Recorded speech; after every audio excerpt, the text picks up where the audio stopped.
Kāpēc daži cilvēki vienmēr citiem palīdz un aizmirst par sevi? Varbūt tu esi tas cilvēks, kurš kādreiz palīdz citiem un par sevi aizmirst.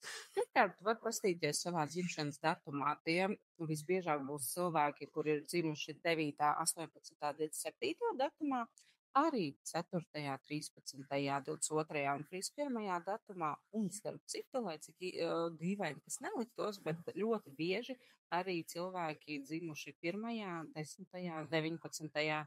un 28. datumā. Papildus to var redzēt arī rokrakstā. Skatāmies, kā tas izpaužās rokrakstā. Rokrakstā vēlme palīdzēt citiem un labsirdība ir redzama, ja mazā S burta augšā ir tāda nopaļota. Nevis spiksa, tas ne, bet tieši nopaļota. Tātad cilvēkam ir ļoti grūti atteikt citiem. Ja tev S burta augšiņā uztaisās šāda cilpiņa, arī tā ir nespēja pateikt citiem nē.